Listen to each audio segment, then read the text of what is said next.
Pastor Fidencio de Puebla. Él nos envía una pregunta que tenemos publicada en redes. Dice, ¿en dónde está ahora el arca del pacto? Yo creo que esta pregunta se la han hecho muchas personas. Hay tantas teorías. Por ahí hay un personaje que se llama Ron Wyatt, que él menciona que él la encontró. Otra hipótesis, que el hijo que tuvo Salomón y la reina de Saba se la llevaron a Etiopía y que allá la tienen. Otra que está debajo de la mezquita en Jerusalén. Pero, apologista de lo que usted está estudiando, ¿qué tiene que decirnos acerca de esto? Tengo dos opciones. Una, explicar mi teoría de lo que yo he estudiado y al mismo tiempo analizado, porque se requiere una mente analítica cuando te metes en estos temas.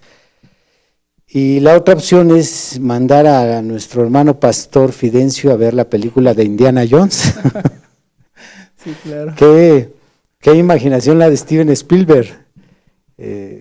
Bueno, en 1981 que se estrenó esta película, pues era algo impactante. Ahora ya con los avances en tecnología computacional y aparte también la creatividad que ha evolucionado en los productores, pues tal vez la película no sea tan interesante, pero en su tiempo generó de alguna manera mucha atención. Porque efectivamente ha sido un tema que ha mantenido a los buscadores de tesoros, a los arqueólogos, a los investigadores, los ha mantenido ocupados por muchos siglos. Pero de las diferentes teorías que existen, hay una que a mí me llamó la atención y personalmente se me hace más fácil contextualizarla con la Biblia, porque no vamos a desechar lo que otros están diciendo sobre el tema del arca, solo por el hecho de que no sean cristianos. A fin de cuentas, la arqueología no bíblica, la arqueología convencional, ha contribuido con descubrimientos para confirmar verdades bíblicas. Por lo tanto, una teoría, aunque venga de una persona no cristiana, uno tiene que analizarla y ver si contradice o va de la mano con revelaciones en la Biblia, y en el caso de los que sabemos que el reverendo William Branham es un profeta, va de la mano con lo que él nos enseñó. Tú ya citaste algunas de las teorías. Una de ellas menciona que está enterrada bajo la mezquita de Omar, porque sabemos que esta se erigió por ahí por el año 610 en Jerusalén, donde antiguamente estaba el templo de Salomón. Hay otra teoría, creo que yo había escuchado algo de la que mencionas de Salomón, el hijo de Salomón. Creo que es Kenelit. No recuerdo el nombre ahorita. Kenelit, ok.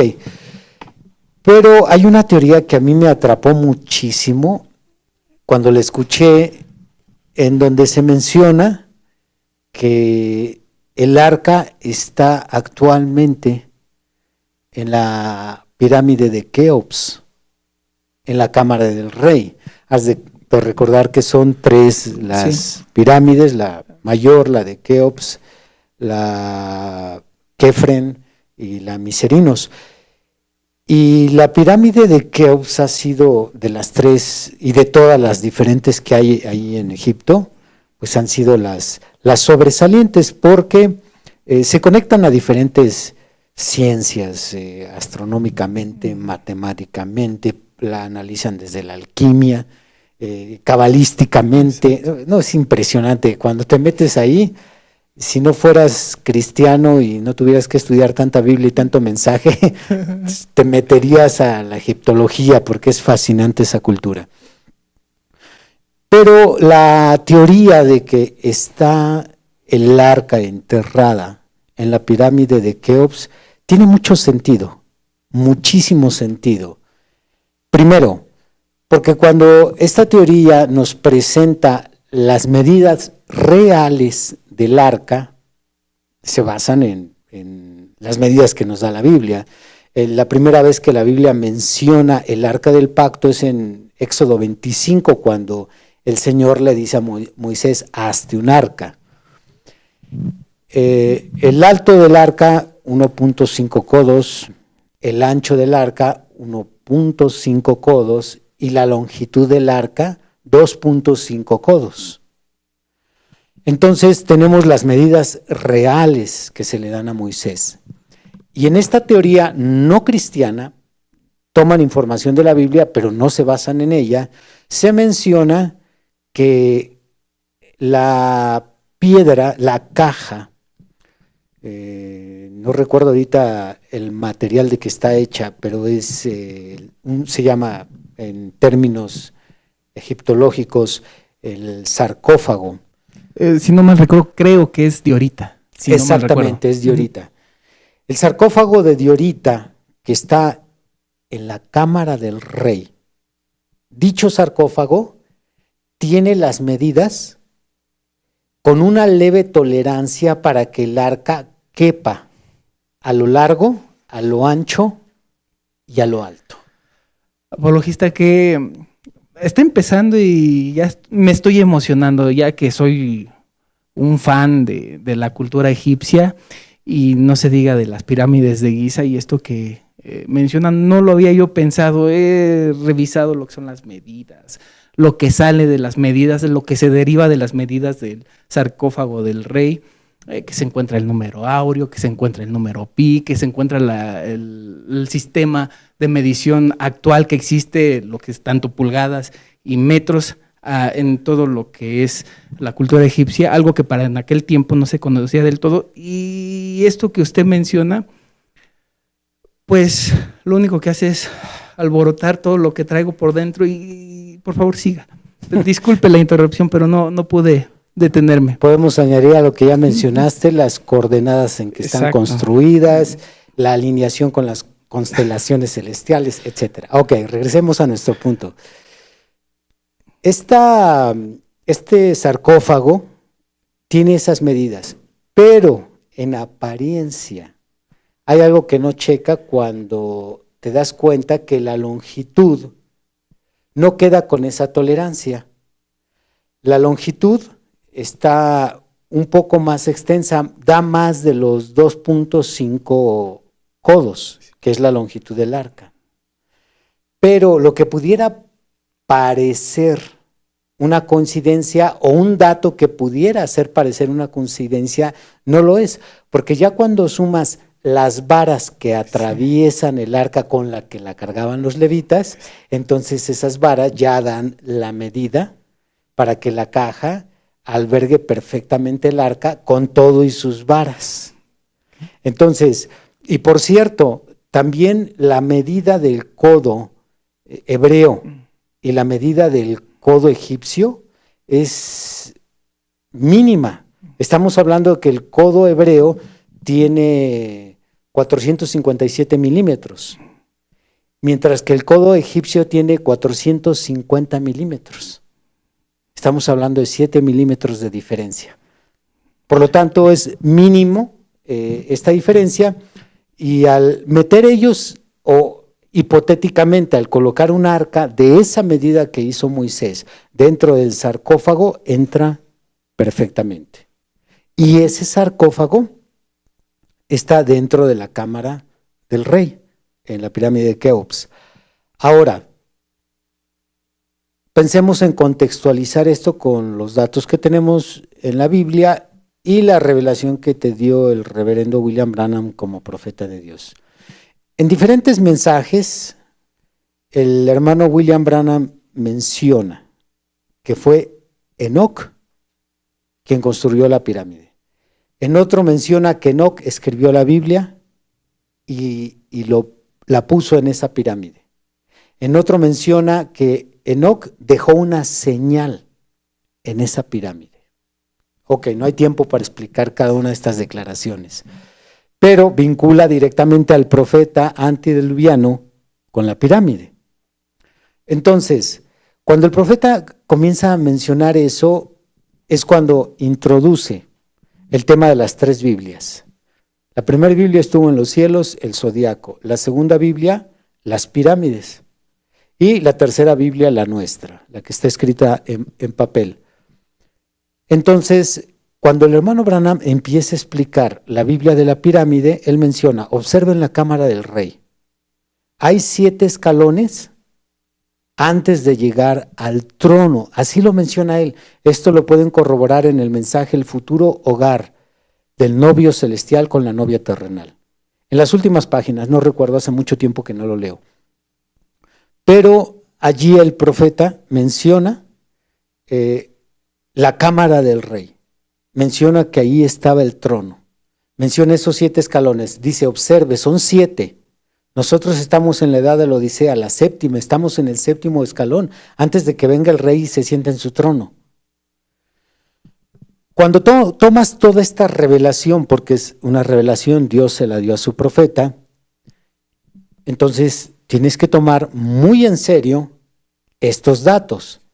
Está dándote una información a la cual tienes que centrar tu atención. La cámara del rey, el trono, los escalones. Sucede que este sarcófago, que coincide con las medidas del arca, está dentro de esa cámara, a la cual el profeta hace alusión. Pero dentro de esa cámara hay un pequeño túnel de las medidas que apenas puede pasar el sarcófago para ocultarlo. Entonces, el alto y lo ancho es un poco arriba del alto y el ancho del sarcófago, donde hipotéticamente se cree que ahí estaba el arca. Hay solo un problema bíblico para mí con esta teoría. Quien la postula, no sé exactamente quién sea, de que ahí es donde el arca puede estar actualmente escondida. Y es que se cree que los egipcios, antes de salir libres de Egipto, antes de que Moisés los liberara del yugo de Faraón, algunos de ellos se colaron a esa cámara y robaron el arca. Y cuando se la llevan, esa es la razón por la que Faraón sale enojado a perseguirlos, porque va a recuperar el arca. Allí parecería un motivo por el cual descartes esta teoría.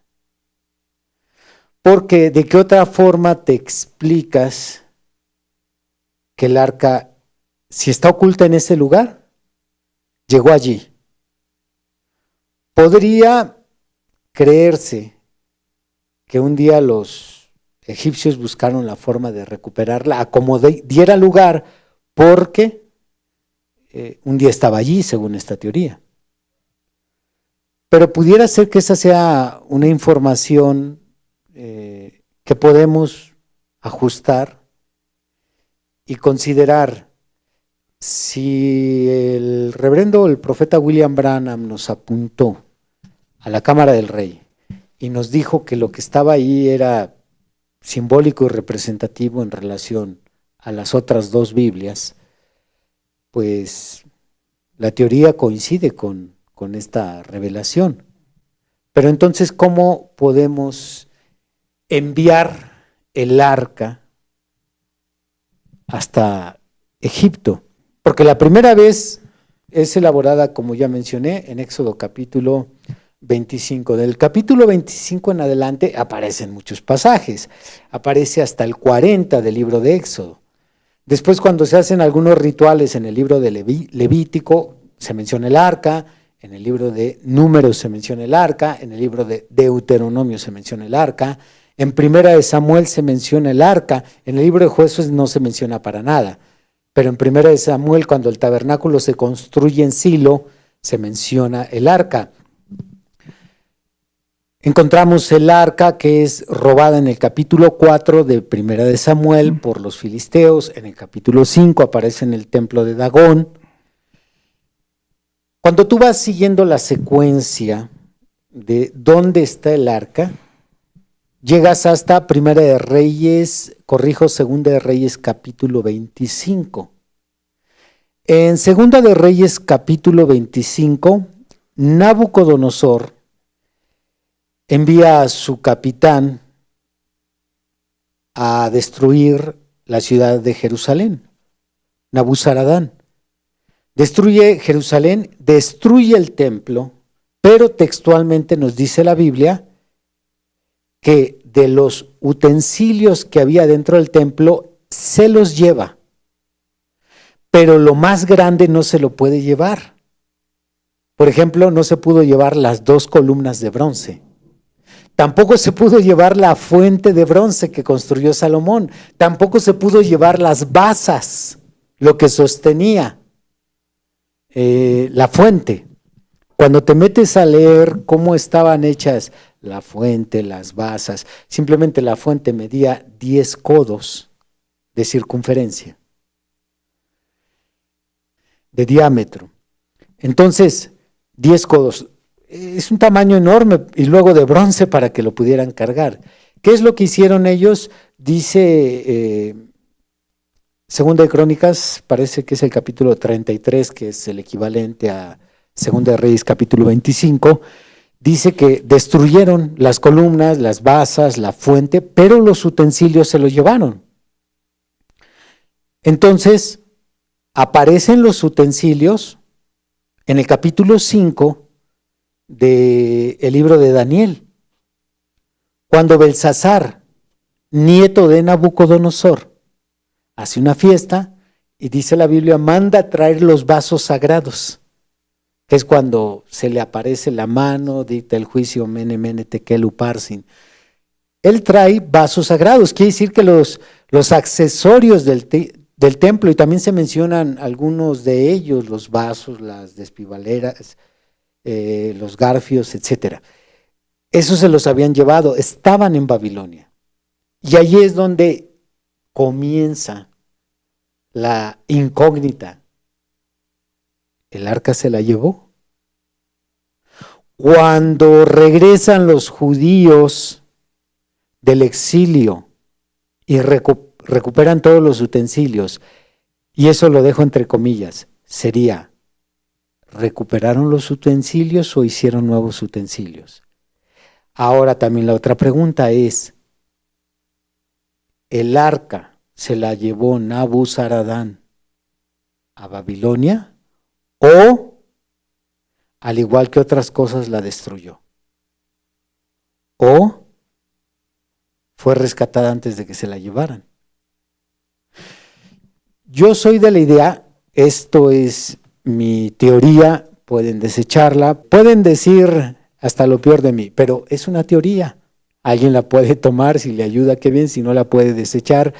Yo no me he metido a fondo a estudiar esto es lo que he repasado muy superficialmente cuando he llegado a pasar por estos temas, pero mi teoría es que en base a la teoría anterior que ya mencioné, que había una caja en la cámara del rey que coincidía con las medidas para que entrara un arca como la que construyó Moisés, probablemente el Señor permitió que el arca no se la llevaran a Babilonia.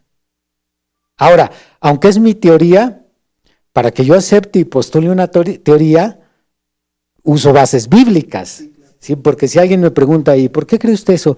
Pues es que un día estaba por ahí dormido y fue lo que se me vino en sueño. No, trato de fundamentarlo. Yo creo que el Señor no quiso que el arca fuera robada porque ese era su trono. Tenemos antecedentes, tenemos pruebas. Claro, cuando los filisteos se robaron el arca, no duró casi nada, duró días en Asdod. Eso lo vemos en 1 Samuel 4 y 5. Cuando los filisteos se llevan el arca, dice la Biblia que los filisteos la colocan en el templo de su dios Dagón. Ok, Dios les muestra que ese no es su lugar y pone a su Dios frente al arca y le corta la cabeza y le corta las palmas de las manos Y lo mantiene ahí postrado toda la noche. En otras palabras, lo hace picadillo. Casi, porque lo destazó. Y llegan al siguiente día, recogen a su Dios y luego empieza una plaga de tumores. ¿Y qué es lo que dicen los filisteos? El Dios de los hebreos es duro con nosotros. Mandan llamar a sus hechiceros, a sus brujos, a sus sabios, ya les dice, regrésenla, presenten ofrendas, hicieron, porque también se les vino una plaga de ratones. Ok, pagan una ofrenda, regresan el arca.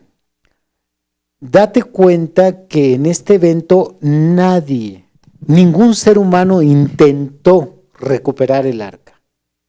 No hubo mano, no hubo intervención humana que luchara para que el arca regresara a su lugar.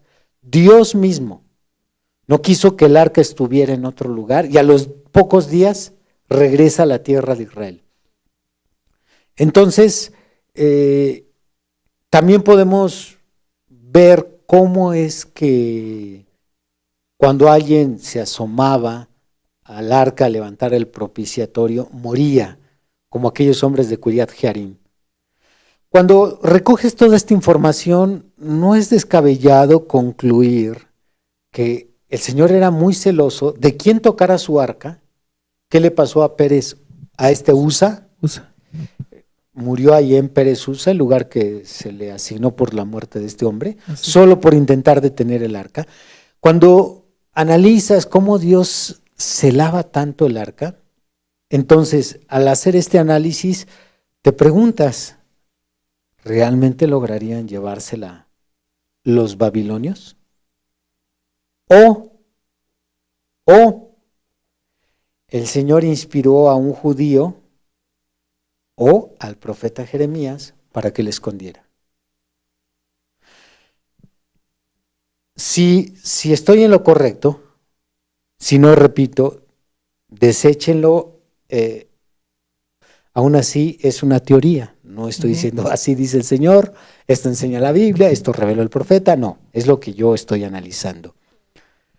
Dicho esto, para mis adversarios, entonces, si Jeremías escondió el arca, cuando tú lees en el capítulo 49 del libro de Jeremías, te darás cuenta que Jeremías se opone para que Gedalías y el pueblo que no se llevó Nabucodonosor huyan a Egipto, porque varios de ellos estaban incitando al pueblo, vamos a huir porque nos van a matar los caldeos.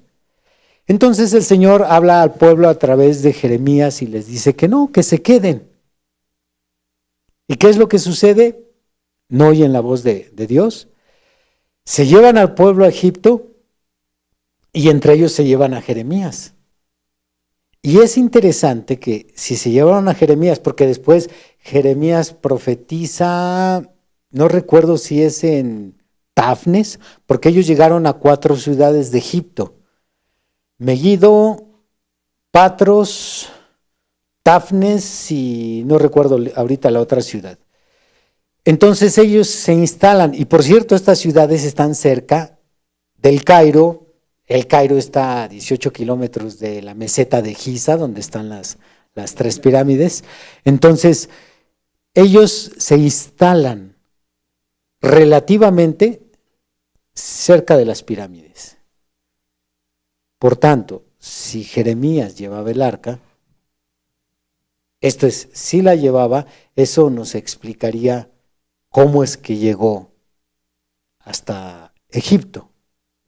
Eso podría encajar perfectamente con la teoría del sarcófago, con las medidas, con el hecho de que el arca esté oculta. Ahora, el profeta llamó ahí a la cámara el trono. Y el arca es llamada el trono en el libro de Éxodo. Probablemente el trono regresó a donde debería de estar el trono. Porque yo también escuché en una ocasión a un predicador que dijo que Dios sobrenaturalmente se había robado el arca y la había llevado al cielo. Y es por eso que Juan la vio en el libro de Apocalipsis, creo que es el capítulo 14, cuando dice, vi el cielo abierto y se veía el arca de Dios y truenos y relámpagos. Y él menciona, allí estaba el arca. Dice aquí que allí estaba el arca. Pero probablemente este predicador nunca ha estudiado las sombras y figuras. Exacto.